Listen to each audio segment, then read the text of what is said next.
Que reste-t-il d'une capitale quand elle devient un champ de bataille et que ses habitants n'ont nulle part où fuir? Sur cette photographie, un char soviétique traverse le Danube à bord d'un bac. Décembre 1944, aux portes de Budapest. L'armée rouge vient de franchir le fleuve. L'assaut final commence. Le 29 décembre 1944, Budapest est totalement encerclée. À l'intérieur de la ville, les troupes allemandes, unités SS et forces hongroises refusent de se rendre. La population civile est piégée. Le siège va durer plus de 6 semaines. Les combats sont d'une extrême violence. Rue par rue, immeuble par immeuble, en plein hiver, la famine s'installe. Les habitants se réfugient dans les caves pendant que la ville est méthodiquement détruite. Mais à Budapest, la guerre ne se limite pas au combat. Depuis mars 1944, la communauté juive est persécutée.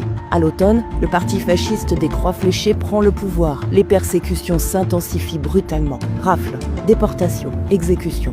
Les milices fascistes hongroises du parti sèment la mort, notamment sur les berges du Danube. Dans ce chaos, certains tentent de s'opposer à la machine de mort. À Budapest, Adolf Eichmann a organisé les déportations. Il quitte la ville au début du mois de décembre 1944. Grâce à des réseaux de protection, des dizaines de milliers de vies échappent à l'extermination. En janvier 1945, les dernières contre-offensives allemandes échouent. Le 13 février, Budapest capitule. La ville est en ruine. La route vers Vienne est désormais ouverte. De décembre 1944 à février 1945, le siège de Budapest reste l'un des épisodes les plus violents de la Seconde Guerre mondiale. Pour en comprendre les enjeux militaires, politiques et humains, retrouvez cet épisode de Focus de guerre sur notre chaîne YouTube.